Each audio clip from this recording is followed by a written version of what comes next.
Let us open our Bible, Gospel of Jesus Christ according to St. Mark chapter 8 verse 1 to 10. Sabi po dito sa Tagalog, makaraan ng ilang araw, muling nagkatipon ang napakaraming tao. Naubos na nila ang kanilang pagkain. Kaya tinawag ni Jesus ang kanyang mga alagad at sinabi sa kanila, nahahabag ako sa mga tao sapagkat 3 araw na ngayon kasama nila at wala silang makain. Kung pauuwiin ko ng gutom, mahihilo sila sa daan. Galing pa naman sa malayo ang ilan sa kanila. Saan po tayo kukuha ng tinapay dito sa ilang para magkasya sa ganitong karaming tao? Tugon ng mga alagad. Ilan ang tinapay ninyo riyan? Tanong ni Jesus. 7 po, sagot nila. Ang mga tao ay pinaupo ni Jesus sa lupa. Kinuha niya ang 7 tinapay at nagpasalamat sa Diyos. Pinagpira-piraso niya ang mga iyon at ibinigay sa mga alagad upang ipamahagi sa mga tao. Gayon nga ang ginawa ng mga tao. Mayroon din silang ilang maliliit na isda. Muli siyang nagpasalamat sa Diyos at iniutos niyang ibigay din iyon sa mga tao. Kumain ang lahat at nabusog. At nang tipunin nila ang mga pira-pirasong tinapay na lumabis, napuno sila ng 7 bakol na malalaki at may 4,000 ang kumain. Pinayaon ni Jesus ang mga tao, saka siya sumakay sa bangka kasama ang kanyang mga alagad at nagtungo sa lupain ng Dalmanuta. Mga kapatid, mga magulang, mga kaibigan, ito po ang mabuting balita ng ating Panginoon. Praise God, palapaw po natin si Lord. Amen. At sa oras na ito mga kapatid, let's all be seated. Maaari na po tayong maupo. At salamat sa Panginoon, we started earlier. At dahil po nag-start tayo ng earlier mga kapatid, matatapos din tayo ng earlier. Puro earlier, no? So, dito mga kapatid, supposed to be, mapapasok ako ng around 1:35 p.m. pero dahil mas maaga tayo, so mas mabuti, no? Lalo na sa mga merong date ngayon. Sino po yung may date? Wala. Praise the Lord. No, dito tayo magde-date kay El Shaddai. Amen? Ang pinagmumula ng pag-ibig. So dito mga kapatid, napakaganda na ng gospel, no? Lalo na yung mga sharing ng ating pong mga minamahal na kaparian. At talaga mabibless po tayo when it comes sa sharing, no, ng salita ng Diyos. At ito pong gospel na ating pong pag-aaralan, ito po ay napakayaman. No? Marami po siyang message that we can learn mga kapatid at maraming mga bagay na kung saan ang mga bagay na ito na ating matututunan na kung ating maisa sa buhay, ito'y ating mararanasan. Amen? Kasi sometimes mga kapatid, yung knowledge, no? Yung knowledge na nag-gain natin, kapag if we will not put it in practice, it will be useless. No? So, ang knowledge mga kapatid, napakalaga yung knowledge na yan, ay kailangan mong i-apply para ikaw mismo sa sarili mo, makita mo kung totoo ba o hindi. That's why sa paglilingkod sa Panginoon mga kapatid, ang salita ng Diyos, hindi lamang natin ito pinakikinggan, but God makes sure mga kapatid na we experience His Word. At yung experience na yung mga kapatid, to prove that His Word is true. Diba? Kasi without the experience mga kapatid, hindi mo siya, medyo question mark sa iyo yun eh. Amen po ba? Katulad po ng itong tubig na iniinom ko po, no? Kasi medyo natutuyo na yung aking lalamunan. Pag sinabi ko, parang ang pagpapayag ng salita ng Diyos, mga kapatid, parang pag-inom ng tubig yan. No? So, pag uminom ako ng tubig, and I say, mga kapatid, na ang tubig na ito ay matamis. Do you believe in me? No? Yeah, ito tubig, no? Now, I drink the water. And I say, oh, it's sweet, di ba? Sa inyo mga kapatid, medyo, ano pa sa inyo yan medyo 50-50. Siguro, some of you will believe me because sabi, preacher naman yan, di naman magsisinungaling yan. Di ba? But sometimes it's 50-50. But, kapag ang nangyari mga kapatid, yung tubig na ininom ko ay mainuman nyo rin, ma-experience nyo yung na-experience ko, then, it will prove mga kapatid sa sarili mo na totoo yung sinabi ni brother. It's the same thing when we hear the word of God. Sometimes some people, they question, it's like 50-50, that they won't understand exactly mga kapatid, o 100% yung isang bagay, but if they experience yung salita ng Diyos, then mapuprove nila sa sarili nila na tama ang salita ng Diyos. Amen po ba? Sino na po dito ang sa Pilipinas may mga piyesta-piyesta? Sino po yung pupunta sa piyesta? O sa mga, marami tayong mga occasion. Sometimes may mga birthday party. Sino po dito pag nagbe-birthday ay mahilig mag-invite? Yung iba yung magtaas kasi baka matandaan ni sister at ni brother.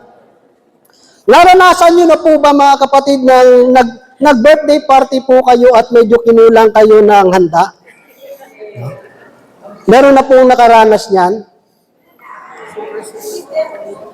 Yung said na yung kaldero, may humingi pa ng spaghetti.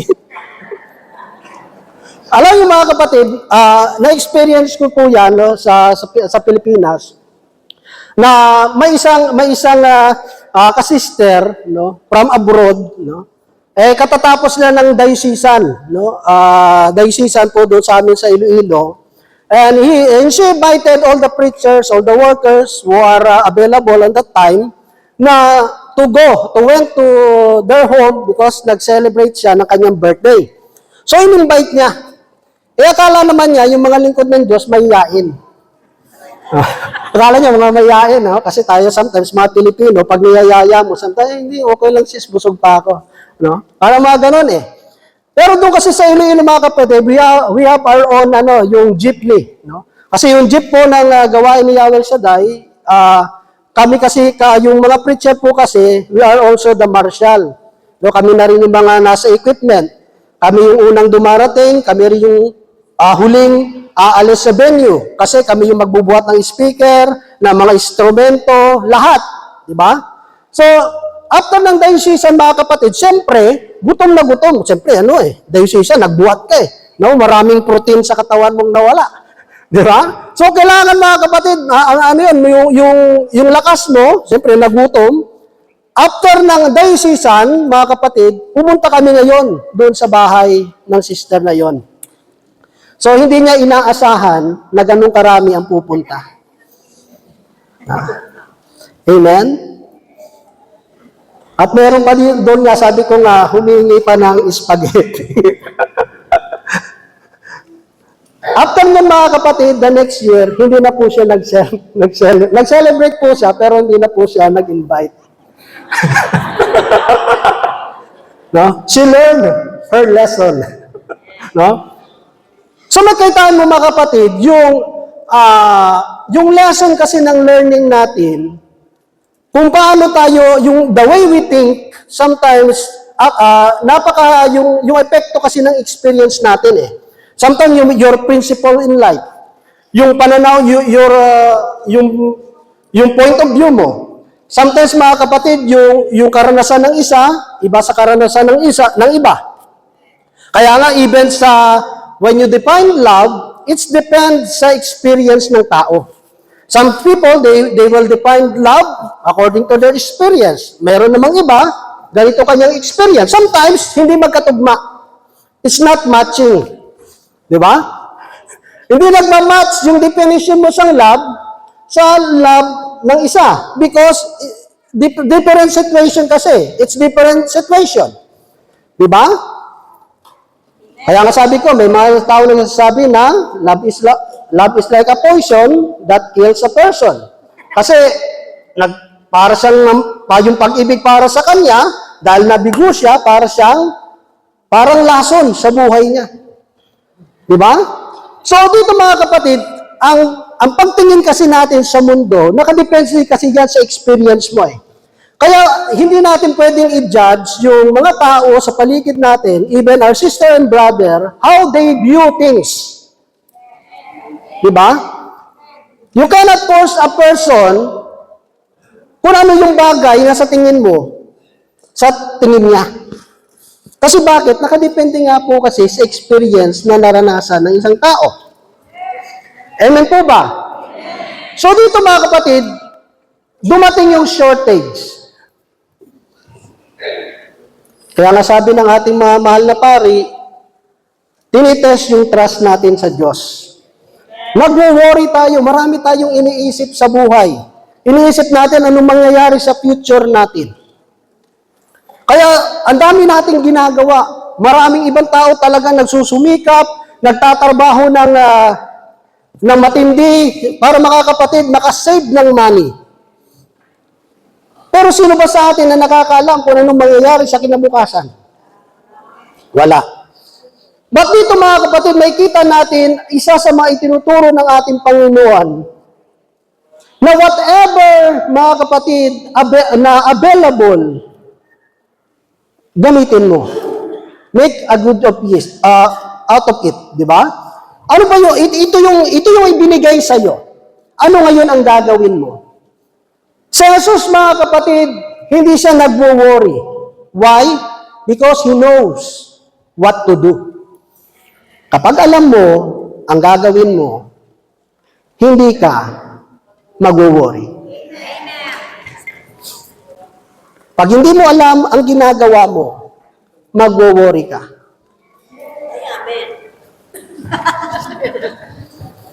Pero kapag kilala mo ang Diyos na pinaglilingkuran mo, hindi ka magwo-worry. Amen? Kasi mga kapatid, isa lang naman eh. Ako bilang nag-serve sa Panginoon, para sa akin kasi napakalaga ng pagiging logical. No? I know my God knows my problem, and God knows the solution of my problem. Di ba? Why you worry? I believe, alam ng Diyos ang problema ko at alam ng Diyos ang solusyon sa problema ko, ba't ako magwo-worry?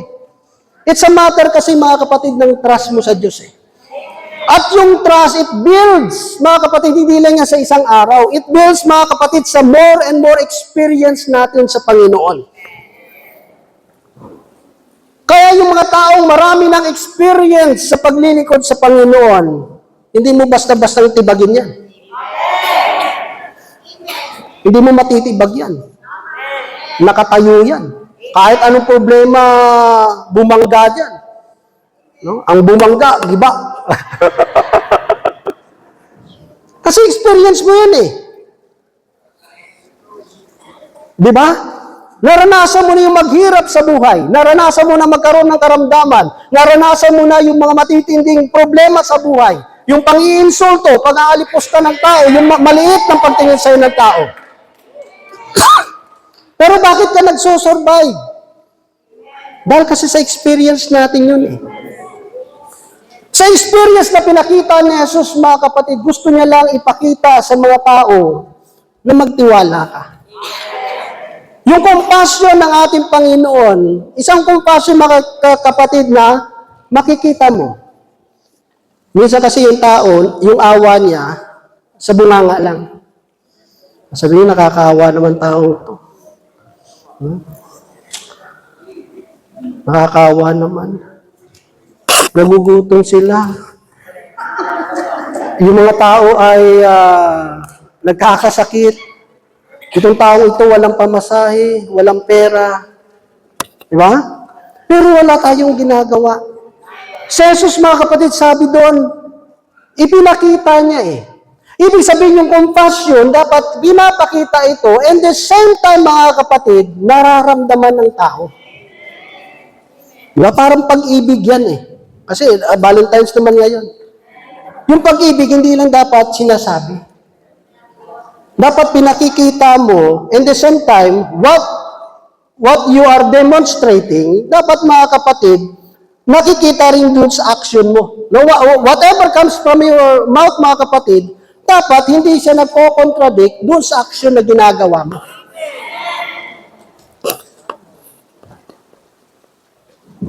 Di ba? Hindi pwede sabihin, mahal kita. Tapos hindi mo naman nakikita. Dapat, kunyari, nagbigay ka ng flower. O bigyan pa daw ng chocolate. Tapos na ba yun? Kunyari, yung tao, mahal mo, binigyan mo na ng flower at ng chocolate, okay na ba yun? Kahit bigyan ka naman ng flower, kung hindi mo naman nararamdaman na sincere yung taong nagbibigay sa iyo, wala rin eh. Wala rin. Kasi hindi lang yan, kaya nga sabi nga doon sa simpleng regalo mo, ano nga sabi doon? It's not it's the thought that counts. No? Sabi doon eh. No? Hindi naman sa laki ng binigay mo, kundi yung puso na mararamdaman ng taong ibinigay mo, yung bagay na yun. Yun ang ano eh. Yun ang mahalaga doon eh. Kita niyo minsan yung mga anak natin, no, pag nagdo-drawing yan, na gumawa yung mga anak ko ng yung Valentine's card, no? Kung titignan mo, napakasimple. Pero mararamdaman mo yung emosyon nila. Mararamdaman mo na masaya silang ibinibigay yun sa'yo. Yun ang mahalaga dun eh. Diba? Na mararamdaman mo, kasi mayroong mga tao minsan ibibigyan ka, pero parang napipilitan pa. Diba? May mga ganun eh. No? Ibinigay nga sa'yo. Pero nang ibinigay naman sa'yo, may sumbat pa. No? Amen? Kaya dito mga kapatid, pinakita ni Jesus kung ano ba ang dapat gawin. Pinakita niya sa pamamagitan ng yung concern niya sa mga tao, mga kapatid. Kasi alam niya, 3 days, ubos na yung pagkain. Hindi pareho dito kasi sa atin, marami. Paglabas natin, maraming kainan dyan eh. Di ba? Marami. May Tim Hortons, may dyan. Dito lang sa Butters, diretso nyo lang yan. Maraming kainan dyan eh. Amen po ba? Pero kasi yung setup ng time na ito, mga kapatid, walang mall. Walang mga restaurant. Kaya may kita natin, si Lord is not only concerned sa spiritual ng buhay natin, but also God concerned, mga kapatid, sa physical natin. Kaya sa paglilingkod, hindi puro spiritual. Kailangan din yung ating physical. Amen. O kaya naman, dapat balance. Hindi naman puro ka na lang physical, tapos yung spiritual mo naman, malnourished. Diba? Dapat yung physical and spiritual. Kaya nga dito may kita natin, concerns to Lord, not only doon sa spiritual, but also yung physical nila. Kasi bakit mga kapatid? Paano ka makapaglilingkod sa Panginoon kung may sakit ka? Diba? Paano tayo kunyari, kung choir ka, paano ka makakakanta kung paus ka? Di ba? Kasi nasobrahan ka ng tsokolate at saka ng ice cream. No?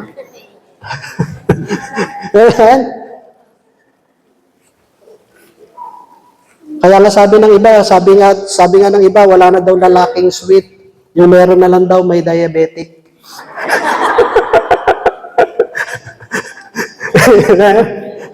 So, dito mga kapatid, katulad ko, no? Kung pababayaan ko rin yung physical na katawan ko, mga kapatid, paano ako makakatayo? Di ba? Paano tayo makakablingkod sa Panginoon? Kaya siyempre, dito sa Canada, hindi pwedeng puro lang trabaho. Kailangan din pahinga. Kasi pinapahalagaan din ng ating Panginoon yung physical health natin. Hindi lang tayo dapat sa spiritual, kundi yung physical natin, kasi biyaya yan eh. Ito ay katawang ipinagkaloob sa atin ng Panginoon. At the templo ng ating Diyos, na Espiritu Santo. Kaya nga dito mga kapatid, may kita natin, hindi hinayaan ni Jesus na ang mga tao ay umuwing walang laman yung kanilang tiyan. At dito mga kapatid, ang Diyos nag-provide. Ang Diyos ang nag-provide ng ating pangangailangan. Sabi nga ng ating mga mahal na pari, mga kapatid, it is impossible na magkasya. Pero sabi ng iba, yung tinapay daw dati kasi malalaki. No? Yung iba nga, pwede daw panghampas. Pero, Kahit pa mga kapatid di ba? Napaka-imposible Pero walang bagay na hindi mapangyayari sa isang taong may pananampalataya sa Diyos. Di ba? Walang bagay na hindi mapangyayari sa isang taong may pananampalataya sa Panginoon. Kasi ang Diyos gumagawa mga kapatid, hindi sa pamamaraan natin. Di ba? May isang tripulante na yung barko nila mga kapatid ay lumubog. At yung tripulante yun ay napunta sa isang isla. Walang katao-tao. At dahil tripulante siya, sanay siya kung paano mamuhay, nagtayo siya ng kanyang bahay sa isla na yon. Nagtagal siya doon ng ilang araw mga kapatid at habang siya'y nananalangin, sabi niya, Lord, magpadala ka ng magliligtas sa akin. Pero bago nangyari yun mga kapatid, habang naghahanap ng pagkain ang tripulanteng ito, naiwan niya ngayon yung kanyang ilawan doon sa kanyang ginawang tahanan, no? Yung temporary shelter niya. At nangyari mga kapatid, natumba yung ilawang yon at nasunog yung kanyang bahay na ginawa. Alam niyo mga kapatid, nagreklamo siya, sabi niya, Lord, anong nangyari sa buhay ko? Una, lumubog ang barkong sinasakyan ko. Dinala mo ko sa islang ito na walang katao-tao. Tapos yung bahay na pinaghirapan ko, nasunog pa. Nagre-reklamo siya sa Diyos. Kine-question niya, Lord, why? Maya-maya sa kanyang pagre-reklamo, yun na, nakita niya na isang barko papalapit doon sa islang yon. At para sa kanya, sabi niya, imposible na ang barkong ito pumunta sa islang ito kasi alam nila walang tao dito. Pero mga kapatid, ang barko ay patuloy na lumalapit sa islang yon. At nakita niya na mayroong mga maliliit na bangkang bumababa at mga taong papunta. At sakay sa maliit na bangkaan na yon at papunta doon sa islang yon. Alam niyo po, sinalubong ng tripulanteng ito yung mga taong yon at tinanong niya. Sabi niya, bakit kayo naririto? Paano niyo nalaman na naririto ako? Paano niyo nalaman may tao sa islang ito? Ang sabi ng mga tripulante rin yon, dahil nakita namin ang usok. Dahil sa usok na nakita namin, nagbigay ng senyales sa amin na mayroong tao sa islang ito at nangangailangan ng tulong. Pero kanina, nagre-reklamo siya sa Diyos. Nagre-reklamo siya sa Diyos. Pero inallowed ng Diyos na masunog yung bagay na yon upang tumawag ng saklolo, ng tulong.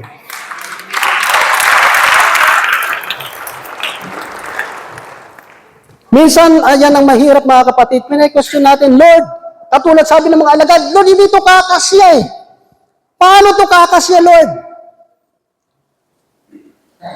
Iba kasi yung mathematics ni Lord sa mathematics ng mundo. Amen? Doon niya pinapatunayan kung ano ang magagawa ng Diyos. Pinapakita lang dito ng ating Panginoong Hesus, walang bagay na hindi mapangyayari ng Diyos. So dito mga kapatid, yung compassion ng Panginoon na ito ay nag-provide ng lahat ng pangangailangan ng tao. Lahat ay nabusog, sabi doon. At sabi doon, may sumobra pa, nag-overflow yung grace, yung biyaya ng Diyos. At ganoon din ang gusto ng bawat isa sa atin. Sino po dito ang gusto ng biyaya? Lahat tayo. Pero pag sinabi nating biyaya, sometimes people naka-inject sa isip nila, pag sinabing biyaya, automatic, financial agad, material blessing agad. Di ba?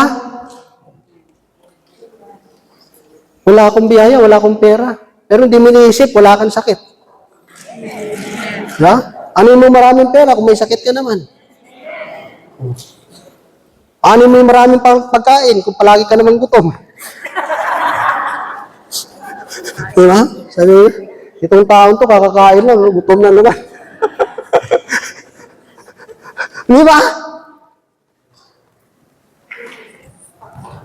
So may kita natin dito mga kapatid, pag sinabi kasi natin blessing mga kapatid, hindi lang ito sa mga material na bagay eh. Pag sinabi natin yung maging prosperous yung buhay natin, maging maunlad yung buhay natin, hindi lang sa material na mga bagay. Ha? Yung lumalago yung pangunawa natin, tumatatag yung pananampalataya natin, umuunlad tayo sa pag-ibig, umuunlad tayo sa pangunawa, umuunlad tayo sa pagpapakumbaba, umuunlad tayo sa pag-ibig ng Diyos, kabutihang asal. Yun ang mas mahalaga eh. Di ba? Kaya material na bagay, kahit ikaw na yung pinakamayaman, ang sama naman ng ugali mo. Di ba? Dami mo ang pera, wala ka namang kaibigan.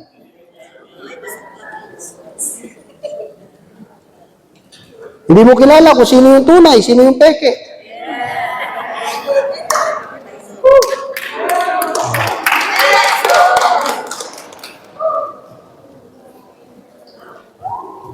Yung kasi ang nakikita ng tao eh. Kaya minsan nasabi ng tao, sabi niya, bakit yung mga tao, yung iba, hindi naman nag-ELCD, hindi naman nga nagsisimba, puro lang sila trabaho ng trabaho, ako ng lingkod sa Panginoon. Pero hanggang ngayon, hinihingi ko sa Panginoon na bahay, wala pa rin. Pero itong mga tao, hindi naman nagsisimba, hindi naman naglilingkod sa Diyos, pero nagkakaroon sila ng bahay. Sometimes mga kapatid, kino-compare natin yung sarili natin sa iba.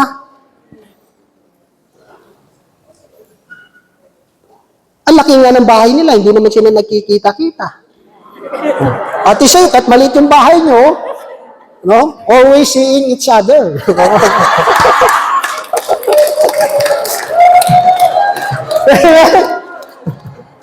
English din tayo, baka sabihin nila eh. Amen? Ano mga laki ng bahay mo, di mo nga nagkikita, di ba? At least kahit maliit yung bahay nyo, araw-araw nagkikita kayo. Nalalaman mo ano nangyayari sa anak mo. Alam mo kung ano nangyayari sa asawa mo. Alam mo kung sino yung wala. Diba? Eh kung masyadong malaki bahay mo, iniisip mo, baka nandun sa third floor, o kaya nandun sa rooftop. Baka nandun sa attic, no? Minsan ganun na eh. Masabi, baka nandun lang yun. Okay lang yun. Hindi mo pala alam, wala pala dun. Amen? Kasi bakit hindi kayo nagkikita-kita eh? Oh. So may kita yung mga kapatid, kasi nakadepende kasi yan kung paano mo, nasa ano kasi yan eh. Mindset ba? Mindset. Mindset,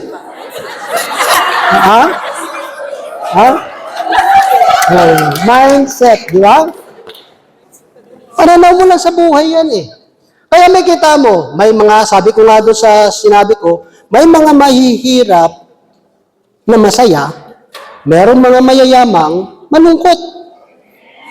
Nakadepende kasi yan kung paano mo titignan yung bagay eh. Hindi magiging problema ang isang bagay. Why it becomes a problem? It is because of your attitude. Nagiging problema ang isang bagay, no? Things becomes a problem if you look at it, yung attitude natin, mga kapatid, yun ang problema eh.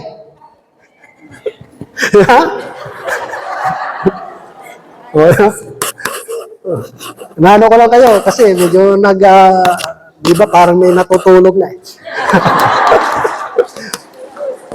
Yung attitude kasi ng tao, kapag yung attitude ng isang tao mga kapatid ay ganon, ay talagang kahit hindi nga problema eh. Pag ang isang tao masama ugali eh, nagiging problema eh. Hindi niyo ba nakikita na wala namang problema, bigla nagkakaroon ng problema? Kasi yung attitude ng tao eh. Nakadepende kasi niya kung paano mo titignan eh. Oh. Sabi ko nga, kung kanyari, inuubo ka. Nagulat ka, ba't ako inuubo? Wala na akong nakain ng ubo ka ng ubo. Pero hindi mo alam, kaya ka pala ubo ng ubo, kasi alam ng Diyos na sa gabing yun, may magnanakaw. May pupunta sa bahay mo at magnanakaw. Ikaw naman ubo ka ng ubo. So akala naman magnanakaw, sabi, tulog na sila. O pwede na akyatin tong bahay na to. Diba? Magnanakaw na sila. O akala nila ngayon, tulog na yung mga tao nakatira. Bigla kang umubo. So, hindi natuloy yung masama nilang balak. Di ba? Kaya minsan, biruan namin doon sa mga preacher namin doon sa dati sa Iloilo, kasi iba, lumalaki yung tiyan. Malaki tiyan. Sabi niya, blessing yan. Blessing. Kasi pag may anak ka na, hindi mo kailangan yung mga carry-carry na, tungtong mo lang doon eh. May anak ka, walking chair eh. Kung malaki tiyan mo, lagay mo lang yung anak mo dyan, lakad ka. Ayan. Blessing pa rin yan eh. Nakadepende kasi sa iyo eh, kung ano mo. Kung wala kang pulpito, pwede mo lagyan gawing pulpito. Di ba? Malaki, lagyan mo yung pulpito, yung Bible. Nakadepende kasi yan. Sabi nga, if life gives you a lemon, make a lemonade. Ganun ang buhay eh. Kasi hindi mo na ma-change yun eh. You cannot change that situation. Pero yung ma-change mo na lang, yung attitude mo. Amen. Kasi kung mag-iimotok ka, manggagalaiti tayo, mawawalan tayo ng pag-asa. Do you think you can change things sa sitwasyon na yan? Wala. It makes it worsen, mga kapatid. Nagiging worse yung sitwasyon.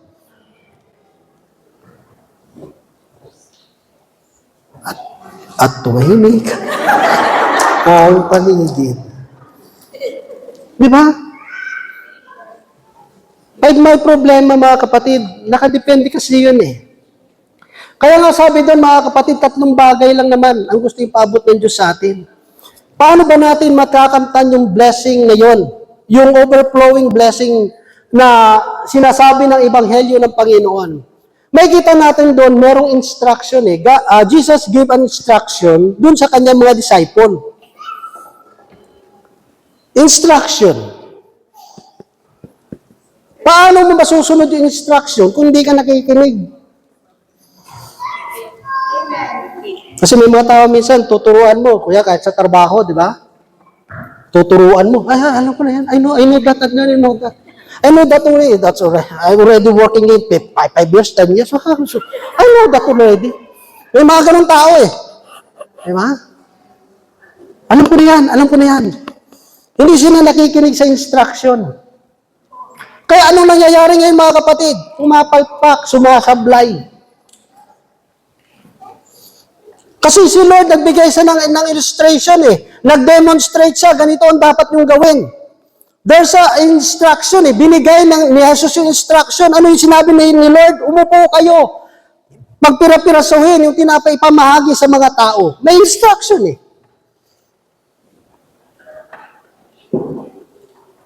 Paano tayo magkakaroon ng masaganang biyaya mula sa Diyos? Napakasimple. Nandito yung instruction ng Diyos, yung salita niya. Kaya nga sabi, the Word of God is the will of God, and the will of God is the Word of God. Kaya nga tayo ay nakikinig, nagbabasa ng salita na we meditate the Word of God, mga kapatid. Bakit? Kasi ito yung pangako ng Diyos, uunlad yung buhay natin. Kasabi natin, bakit hindi umunlad yung buhay ko? Kasi nga, ang sabi ng Diyos, basahin, meditate, day and night. Kasi yung minimeditate natin, o yung cellphone natin, wala tayong time. Kaya ako, napapasalamat sa Panginoon, yung second job ko, ang haba ng oras ko para magbasa ng salita ng Diyos. Yung sa second job ko, di ba? Kasi trabaho ko na, 8 hours yung trabaho ko, mostly 2-3 hours lang naman. Yung after 7 o'clock niyan, hanggang 11:30, waiting na lang ako niyan. So, ang haba ng oras. Di ba? Na makapag-aral ka ng salita ng Diyos. That's why, sabi ko kay Lord, salamat sa trabaho ito. No? Kasi habang nagtatrabaho ako, nakakapag-aral ako ng salita mo. Di ba?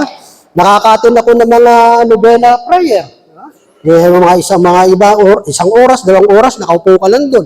No? Maka mo, binabayaran ka, nakaupo ka. No? So, it's a blessing, mga kapatid eh. Blessing yun eh. So, may kita natin dito, mga kapatid, may instruction eh. Sino ba sa atin, mga kapatid, ang nakakaalam kung paano mabuhay Kristiyano? Sino nakakaalam dito? Na ako, Brad, alam ko na kung paano mabuhay Kristiyano. Di ba? Wala eh.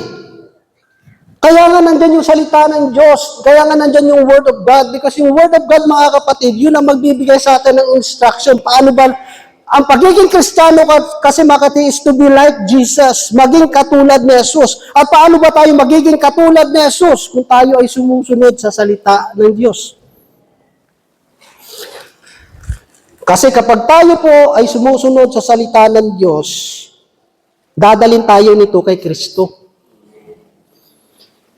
Kasi walang ibang itinuturo ang salita ng Diyos, ang lahat ng ito nakasentro kay Kristo. Di ba? Tingnan mo yung katabi mo. Nakikita mo ba si Kristo?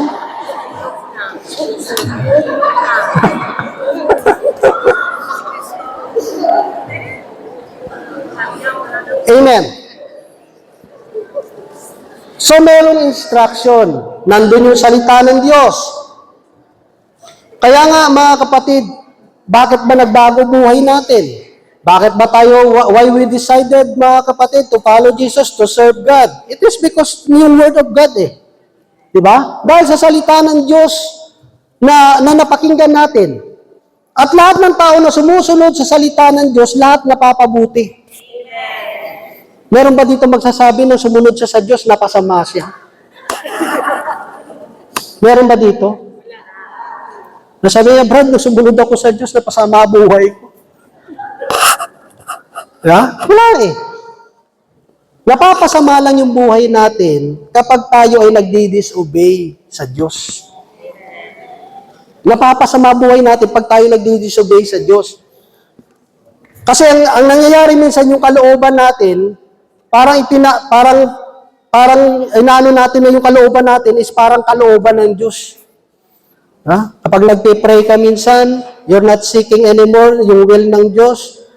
Ang gusto mo na lang kay Lord, Lord, pakipirmahan na lang. No, ito Lord ang gusto ko, pirmahan mo. Tapos pag hindi binigay ng Diyos, masama loob natin. Alam mo, pag hindi ka na-answer prayer, pasalamat ka rin. Amen. Alam mo kung bakit? Kasi yun tama, may dahilan. Alam ng Diyos, hindi makakabuti yun sa'yo. Lord, bigyan mo ko ng sasakyan. Hanggang hindi ka binibigyan. Kasi bakit? Alam ng Diyos, baka makaipit ka ng tao. O, problema pa. Hindi, alam kasi ng Diyos, kaya nga sabi ni Father may foresee na siya may foresight Alam niya kung anong mangyayari sa atin. Alam ng Diyos na kapag binigay yan sa atin, ikakapahamak natin. Hindi magbibigay ang Diyos ng isang bagay sa bawat isa sa atin na ikapapahamak natin. May instruction. At ang sabi doon, nang finalo nila yung instruction, ang sabi ni Jesus, kinuha yung tinapay at yung isda, nagpasalamat sa Diyos. Napakahalaga mga kapatid, marunong tayong maging grateful tayo. Maraming tao kasi hindi marunong magpasalamat. Dapat, yung mga taong tumulong sa atin nang tayo ay, alam mo, nasa hirap pa ng buhay. Pag gumanda na yung buhay natin, huwag natin silang yayabangan.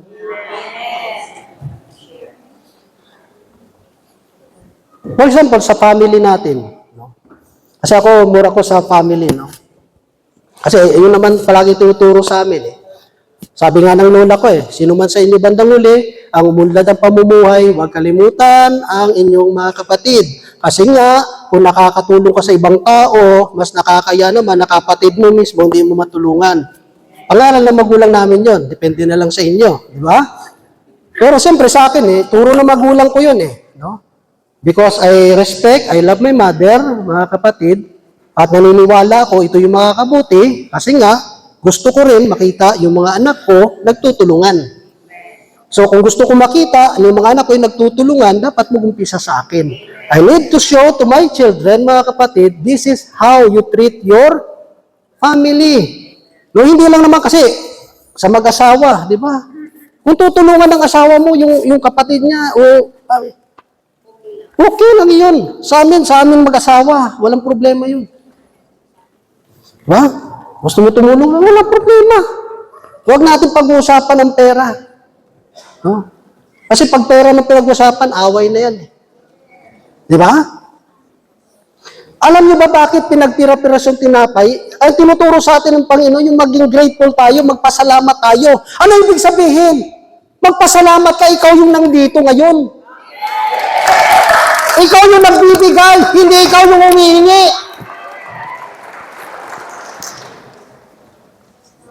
You're not the one who is asking. Kundi ikaw yung nagbibigay.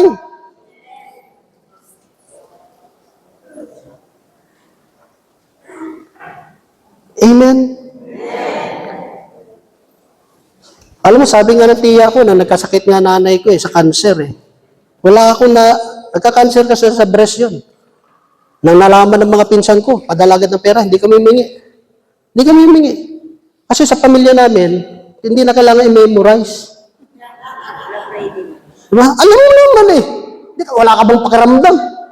Diba? Alam mo naman yung sitwasyon Oh. Padala siya ng pera. Nag-chemo. Nag-radiation. Nagkaroon naman, buto naman ng tinira. Padala uli. Yung mga tiya ko. Namatay, nanay ko. Punta sila sa burol. Wala akong narinig na nagsabi, ay, sayang lang yung perang sana pinamburol na lang. Wala akong narinig sa tiya ko, ay, sayang lang yung pera natin. Ginastos sa ospital. Sana pinanglamay na lang. Minsan ganun, nasakit yun, di ba? Pag narinig mo sa, lalo na pamilya mo, yung magsasabi yun, parang nasayangan sila sa ginastos nila. Tapos sasabihin natin, Kristiyano tayo. Atohimik.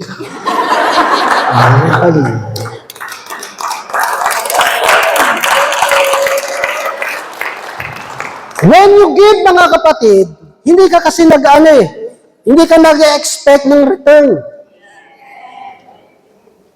Kasi bakit? Kasi masisira mo yung purpose ng giving. Pag nagbigay ka, at anuman ang mangyari doon, hindi masama ang loob mo. Kasi nga, yung true giving, mga kapatid, anuman ang nangyari doon, hindi masama ang loob mo.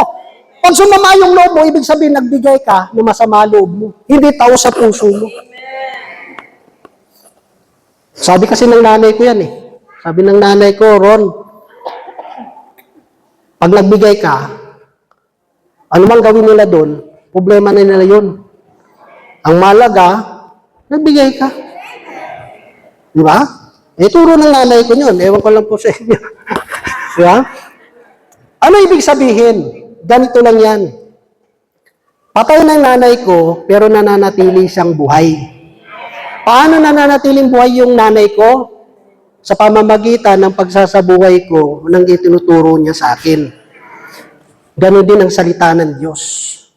Patay ang salita ng Diyos kung hindi natin isinasabuhay.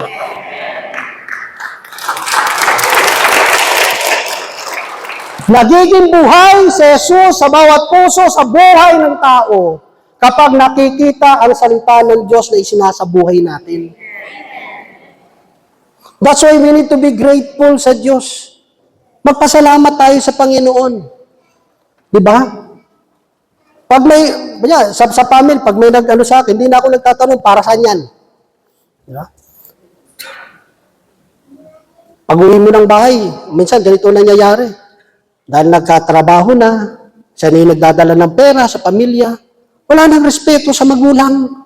Siya na yung nagdidesisyon. Buhay pa yung tatay mo, buhay pa yung nanay mo. Ba? Kaya ako galing ko Canada, pag-uwi ko ng bahay. Hindi ibig sabihin, dahil ako nagpapadala ng pera, ako na yung may boses. Ako boss dito, ako nagpapadala. Pag di nyo ako pinakinggan, gutom kayo. Hindi ganun. Ungrateful yun. Ungrateful yun. Ako hindi pwedeng gawin sa tatay ko yun, hindi pwedeng gawin sa kuya ko yun. Alam ko kung nasaan ako. Pangalawa lang ako sa kapatid. Unang may boses, tatay ko. Kung buhay ang nanay ko, ikalawa, nanay ko. Yung ikatatlo, yung kuya ko. Ako ang sunod. Yung sunod, bunso namin. Hindi ko pwedeng apakan. Yung kuya ko, yung tatay ko, hindi ibig sabihin, dahil ako na nagpapadala ng pera, ano man ang desisyon akin, hindi. Sabi ko, kayo magdesisyon. Pagiging grateful. Minsan, dahil meron na tayong posisyon, meron na tayong kayamanan, hindi tayo nagiging grateful. Dapat, kapag tayo ay pinagpapala ng Diyos, dapat nakikita yung pagpapakumbaba sa atin.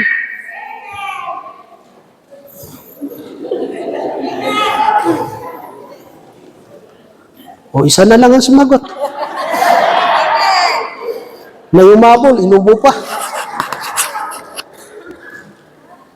May kita natin yung pagiging grateful.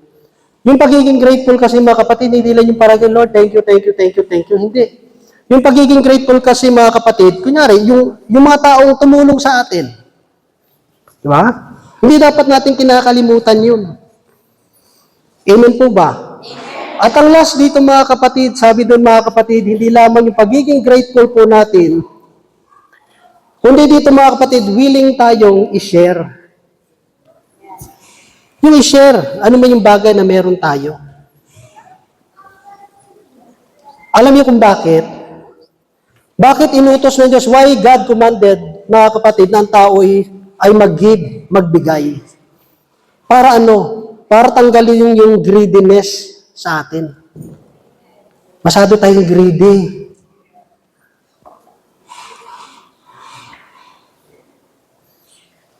Pag dinadamutan ba natin yung mga magulang natin, natutuwa kaya ang Diyos.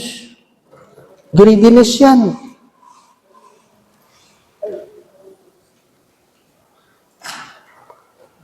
Kaya nga tayo tinuturuang magbigay because God knows people are greedy. Kaya kapag tayo ay nagbibigay, tumutulong, tinatanggal ng Diyos yung greediness sa atin. Kasi anong nangyayari sa greediness? Sasabihin mo, hindi, kailangan ko to eh, kailangan ko to, kailangan ko to eh. Pero ang totoo dyan mga kapatid, kapag sinunod natin, ganun talaga ang salita ng Diyos eh, minsan ang hirap eh. Kaya kailangan mo ng pananampalataya, you need to trust God. Pag sinabi ng Diyos, i-release mo, bitawan mo, kailangan mong bitawan yon. Kasi bakit? Kasi gusto ng Diyos, magtiwala ka sa akin. Magtiwala ka sa akin.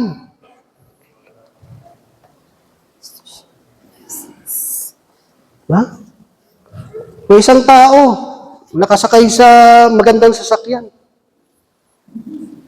Naka-Rolex. Tapos na-aksidente.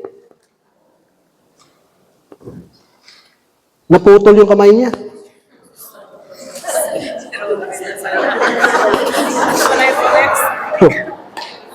Alam niyo, iniyak niya. Hindi dahil naputol yung kamay niya. He is concerned dahil sa Rolex na nawala. Aanin mo pa yung kamay mo, aanin pa yung Rolex, wala ka ng paglalagyan. Di ba? Na hindi natin nakikita na yung buhay ay higit sa pagkain. Yung katawan mo ay mas mahalaga kaysa sa dinadamit mo. Amen po ba? Amen. We need to share. Kailangan marunong tayong mag-share mga kapatid. Kapag nag-share ka, may bumabalik agad. Pag tumulong ka, ano yung bumabalik agad sa'yo? Ha? Diba? Pag tumulong ka, nakakaroon ka ng joy. Ba natutuwa ka? Kapag wala kang J-O-Y, wala kang joy. Diba?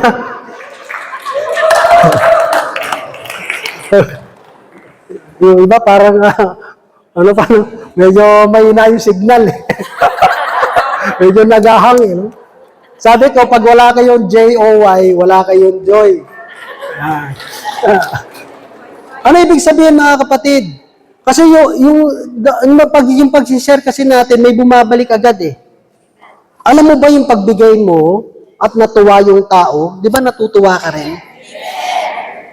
Alam mo yung natuwa ka lang, marami ng karamdaman sa katawan mong nawala eh. Pero kung masyado kang greedy, diyan ka magkakasakit. Diyan tayo magkakasakit. Oo. Sabihin ni Lord, nagtitipon ka ng kayamanan mo.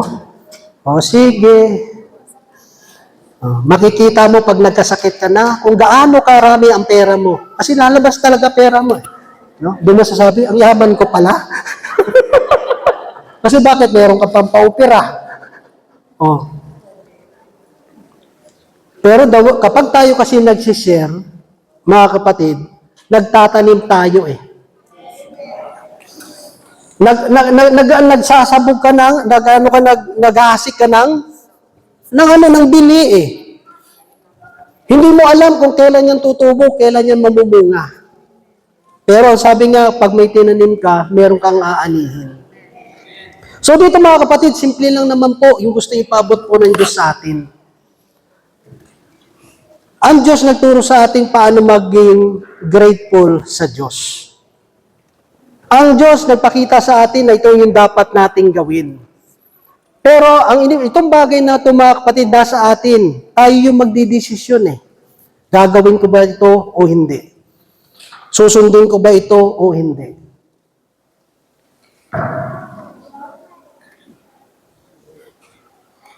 Kapag nagbibigay tayo, huwag ka mag-expect na babalikan ka.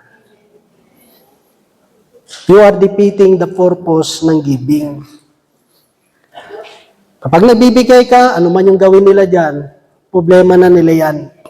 Ang mahalaga, alam ng Diyos yung puso natin, bakit natin ginawa yun. Diba? Kaya nga sabi, pag nagbigay ka, huwag mo na ipaalam sa kanan o sa kaliwaman.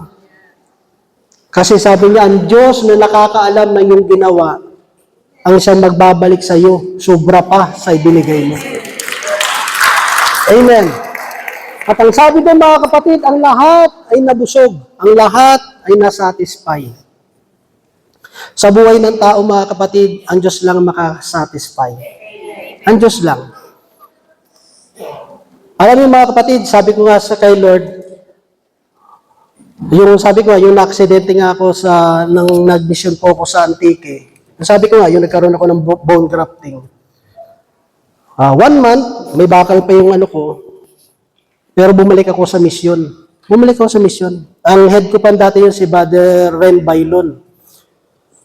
Sabi niya, paano ka mag-outreach? May saklay ka, 2 saklay mo, merong bakal, yung paa mo. Kasi yung bakal ko nasa labas hindi sa loob. Sabi ko, kung hindi kaya ng kamay ko o ng paa ko, yung kamay kong gagawin kong paa ko. Diba? Sabi ng doktor, hindi ka makakatayo na 1 taon. Hindi ko claim yun. Ano 1 taon? Sabi ko, 1 buwan. Nilakad ko. Tapos, kung tinanggal na, nagkaroon kami ng intercessory sa bundok, 3 days yung intercession namin sa mountain. Doon sa Antique. May prayer partner tayo that she own yung space, pero mataas yan eh. So, 3 days kami na nagkaroon ng intercessory doon. Tapos, kumilos ang Diyos. Amen? Yung sabi ng doktor, 1 year ka makakatayo, just lang yun, mga sobra lang 1 buwan, mga kapatid, nilakad ko may semento, nilakad ko. Wala pang mga 2 months yun, nakabalik ako. No? Medyo pa pilay-pilay ka ng konti, kasi siyempre, medyo pa yung sugat.